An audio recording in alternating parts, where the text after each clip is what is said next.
पुराने अनाज मंडी में मुख्यमंत्री नायब सिंह सैनी जो है वो पहुंच चुके हैं। तस्वीरें देख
यहाँ पर किया जा रहा है। भारत माता की, भारत माता की, जिंदाबाद, मुख्यमंत्री सरकार जिंदाबाद। मेरी बहन सभी मुख्यमंत्री जी का हाथ हिलाकर स्वागत करेगी, हाथ हिलाकर सीएम साहब का स्वागत करेगी। सभी स्वागत करेगी, हाथ हिलाकर सीएम साहब का। सीएम साहब का हाथ हिलाकर सभी महिलाएं मेरी मातृशक्ति से स्वागत करेगी। समय की गति के कारण मैं जिन बहादुर जी को बुलाऊंगा, 2 मिनट तक, उसके बाद माननीय मुख्यमंत्री जी अपना वक्तव्य देंगे।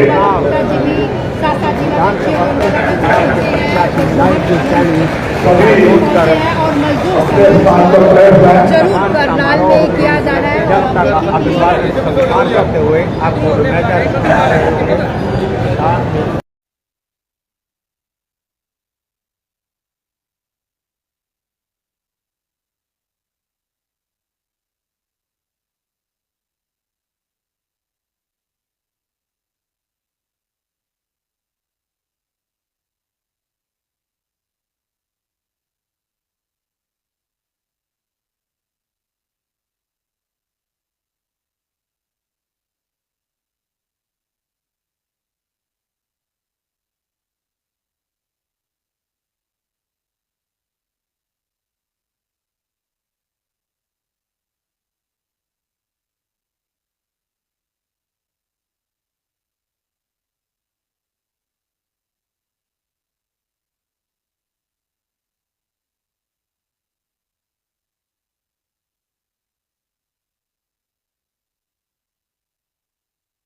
डॉक्टरों की है, राइस मिल मजदूरों की है, ऐसी तमाम समस्याएं हैं, उस पर हम बात करेंगे, बैठक की बात करेंगे। माननीय नायब सिंह सैनी जी से हमें ये उम्मीद है कि हम गरीबों की बात उनके सामने रखेंगे तो 100% यस कर देंगे, ऐसा हमारा तजुर्बा है। तो हम ज्यादा समय नहीं दूंगा, मेरी आवाज भी ठीक नहीं है, 2 दिन से परेशान है, लेकिन आगे मन संस्करण जी आगे अठारह समाज। भारत माता की, भारत माता की। एक मजदूरों की तरफ से पकड़ी है जी, हरीश जी पकड़ी है मजदूरों की तरफ से। जन बहादुर जी, रोहतास जांगड़ा जी पकड़ी पहनाकर, और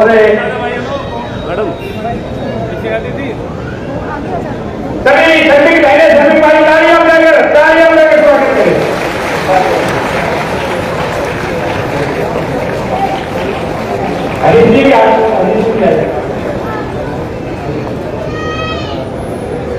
अगला हमारे श्रमिकों के हमेशा ख्याल रखने वाले माननीय बड़े भाई पगड़ी पहनाकर जो है वो स्वागत किया है मजदूर नेताओं ने। मुख्यमंत्री जो है वो संबोधित करेंगे। भारत माता की, भारत माता की। मंच पर विराजमान हमारे जिला के अध्यक्ष योगेंद्र राणा जी, करनाल से हमारी गृह रही श्रीमती रेणुबाला गुप्ता जी, हमारे भारतीय जनता पार्टी के वरिष्ठ नेता जगमोहन आनंद जी, संजय भटला जी, सुरेंद्र ठाकुर जी प्रदेश अध्यक्ष श्रमिक कुमार संघ, प्रदेश के महामंत्री जय बहादुर जी, बलराज कश्यप जी, श्यामलाल जी, रोहतास जागड़ा जी, ओपी मालिया जी, मंच पर विराजमान सभी श्रमिक एसोसिएशन के पदाधिकारी और उपस्थित सभी श्रमिक भाई बहनों, आप सबको दोनों हाथ जोड़ करके राम राम करता हूं, प्रणाम करता हूं।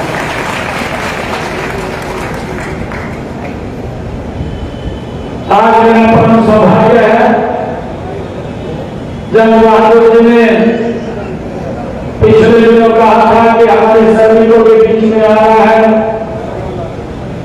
तो मैंने कहा कि मैं अवश्य आप लोगों के बीच में आऊंगा। और आज 10 तारीख को ये समय तय हुआ और आप लोगों के बीच में आने का मुझे यह अवसर मिला है। भाइयों, आप सबको आज भगवान परशुराम जी की जन्म जयंती है, आज अक्षय तृतीया भी है। आज 1857 के क्रांतिकारी जब ये आजादी की चिंगारी शुरू की थी, जो हमारे क्रांतिकारी वीर शहीद हुए थे, आज उनका भी ये दिन है। मैं इन सब की आप सबको बहुत बहुत भगवान परशुराम जी के जन्म जयंती के अवसर की बधाई देता हूं। मुझे खुशी है कि आज मैं अपने लोगों के बीच में आया हूं। पीछे भी जो सरकार ने काम किए हैं, वो लाजवाब काम श्रमिकों के हित में किए हैं। और मुझे खुशी है आदरणीय नरेंद्र मोदी जी ने पिछले 10 वर्षों में श्रमिकों को मजबूत करने के लिए विभिन्न प्रकार की योजनाएं चला करके सीधा डायरेक्ट उनके खाते के अंदर पहुंचाने का काम ये पिछले 10 वर्षों में किया है। मुझे मेरी खुशी है बताते हुए आदरणीय प्रधानमंत्री जी जो हमारे श्रमिक भाई हैं और उनके लिए आयुष्मान कार्ड योजना लॉन्च करके 5 लाख रुपए का विकास। अगर दुर्घटनावश कोई दिक्कत आ जाती है, उसको किसी की तरफ देखने की जरूरत नहीं है, वो अपना सामान से इलाज करा सकता है। ये सामान नरेंद्र मोदी जी ने और हमारी कन्वीनर की सरकार ने दिया। इस योजना को आगे बढ़ाते हुए मनोहर लाल जी ने चिरा भी जोड़ा है और हरियाणा के 125 करोड़ लोगों तक इस योजना का लाभ पहुंच रहा है। अभी आदरणीय प्रधानमंत्री जी ने संकल्प पत्र के अंदर कहा है 2024 में हमारी सरकार बोलेगी 70 साल के ऊपर के जितने भी हमारे बुजुर्ग हैं उन सबका आयुष्मान कार्ड बन करके उनके घर में पहुंचा दिया जाएगा। ये हमारी सरकार गरीबों के हित में ये काम कर रही है। मैंने देखा है पिछले 10 वर्षों में जब मैं इस विभाग का मंत्री था, बहुत सारी योजनाएं चलाई थी और वो सीधा सीधा लाभ आप लोगों तक पहुंच रहा था। मैंने इस बात को भी सुनिश्चित किया था कि अगर हमारे किसी सभी की बिटिया की शादी होती है तो उसकी बिटिया की शादी के ऊपर हमारा सरकार का अधिकारी 3 दिन पहले 1,01,000 रुपए का चेक देने का काम उसके घर पर जाकर के करता था। हमने उसके अंदर अगर कर्मी के बेटे की शादी होती है तो उसकी शादी पर भी 21,000 रुपया पहुंचाने का काम ये हमारी सरकार ने किया था।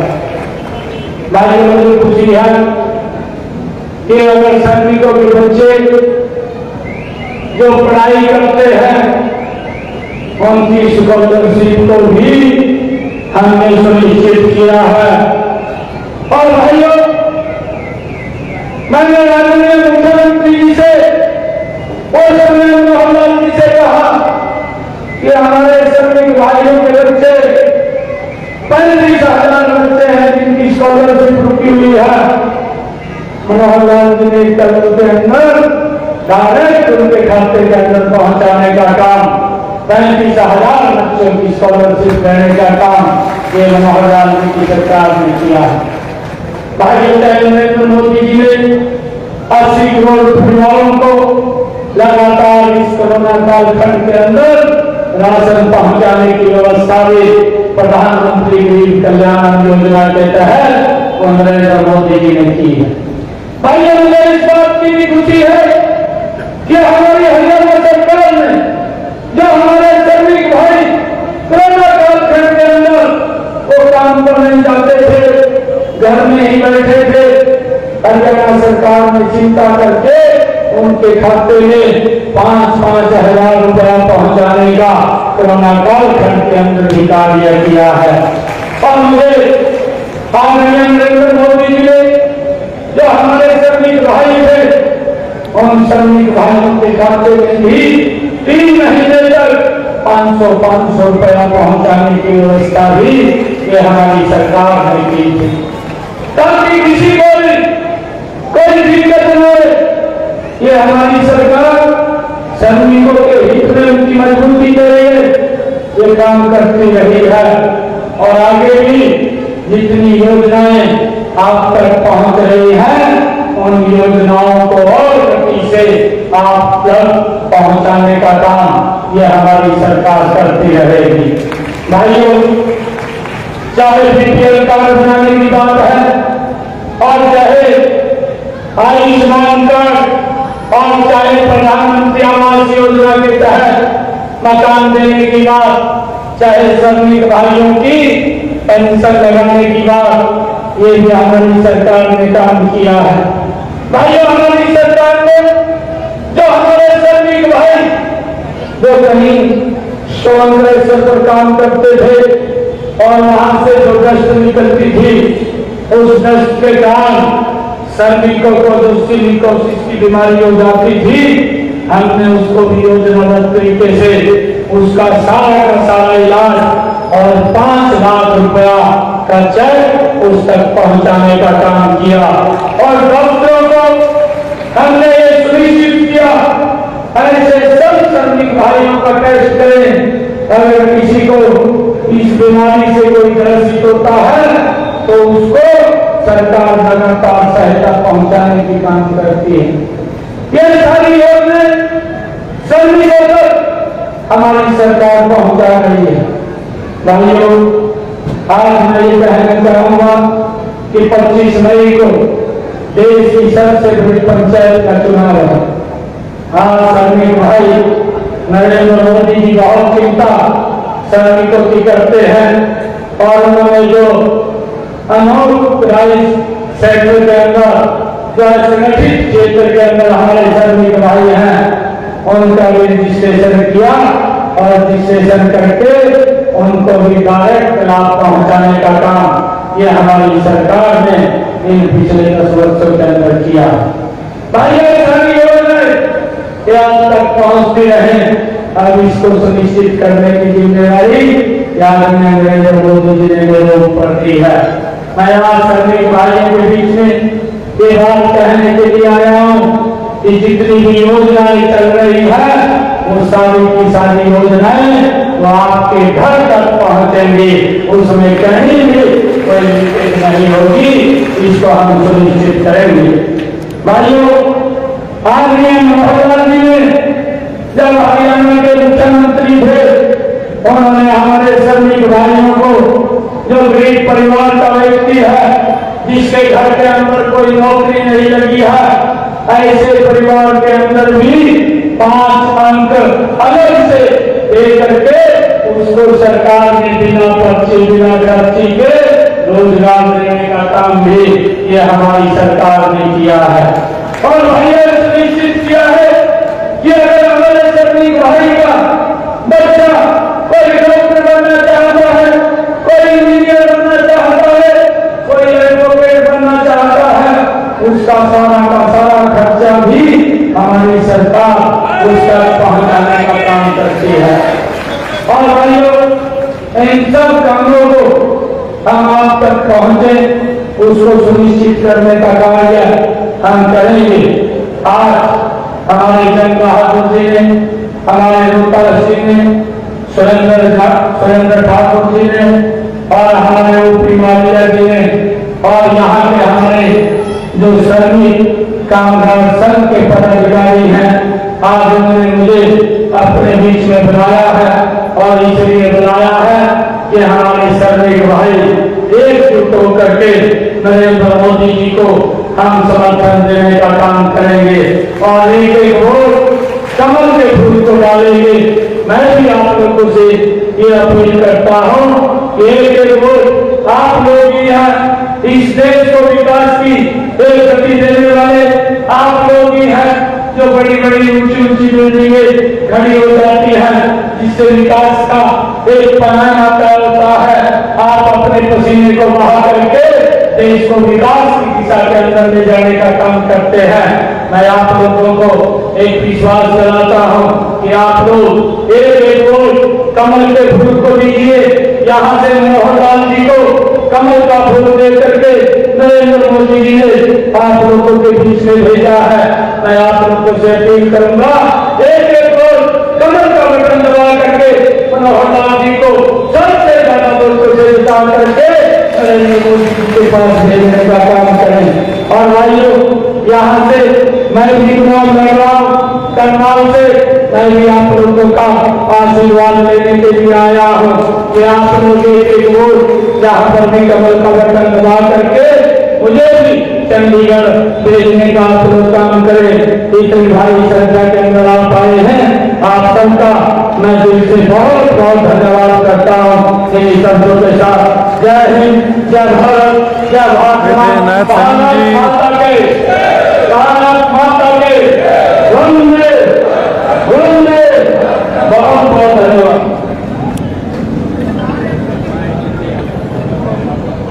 भाई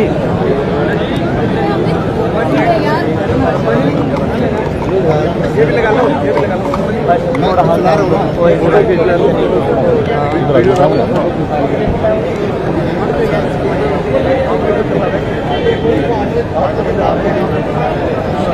तो फिलहाल देख सकते हैं प्रोग्राम की समाप्ति हो चुकी है और मुख्यमंत्री नायब सैनी नीचे आते हुए मंच से और बातचीत करने की भी कोशिश करेंगे। सर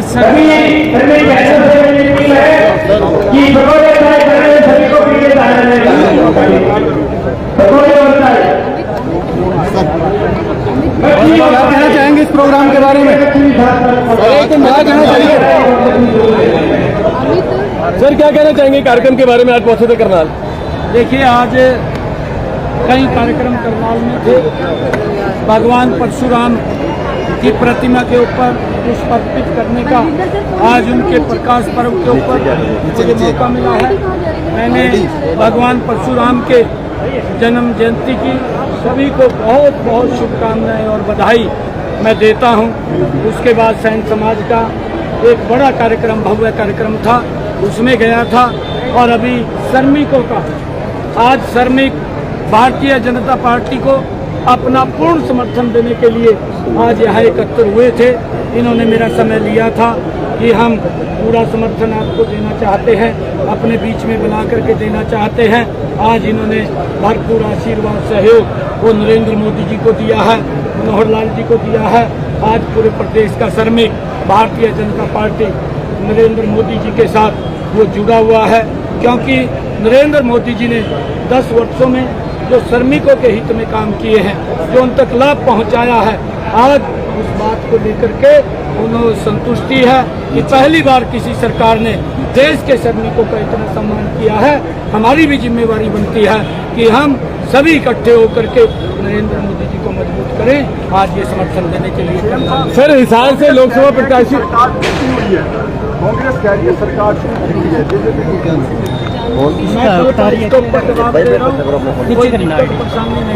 सर, हिसार से लोकसभा प्रत्याशी है कांग्रेस के जेपी, उनके खिलाफ चुनाव आयोग में शिकायत दर्ज हुई है कि उन्होंने चुनाव आयोग को गलत जानकारी प्राप्त करवाई है। वो चुनाव आयोग देखेगा, चुनाव आयोग, क्योंकि अगर गलत देगा तो चुनाव आयोग जांच करेगा उसकी। जेजेपी के विधायक आपके संपर्क में है कुछ लोग? नहीं, हमारे तो सारे ही संपर्क में हैं। राजा कह रहे हैं कि जहाँ पे मुख्यमंत्री का विरोध हुआ है वहाँ उन्हें लड्डुओं से तोड़ा जा रहा है। ये तो मुझे मालूम नहीं है, जेपी नड्डा जी कहना नहीं चाहता, क्योंकि कांग्रेस की हालत बहुत पतली हो गई है। कांग्रेस के नीचे जमीन नहीं है, उनके कार्यक्रम, उनके प्रत्याशियों के कार्यक्रम नहीं हो रहे हैं और बहुत कम वोटों से उनको जमानत बचाने के लिए कांग्रेस को लाले पड़े हुए हैं, क्योंकि कांग्रेस भ्रष्टाचारी पार्टी है। कांग्रेस के अंदर लोग प्रताड़ित होते हैं, ये झूठे वादे करती है, झूठे वादे करके लोगों को भड़काने का काम करती है। लोग इनकी चालों को समझ चुके हैं कि झूठ बोल करके वोट लेते हैं और फिर लोगों का शोषण करते हैं। अब इनके लोग मुंह नहीं लगा रहे हैं, और जब मुंह नहीं लगा रहे तो केंद्रीय मंत्रियों का हो रहा है। ये गलत कर रहे हो।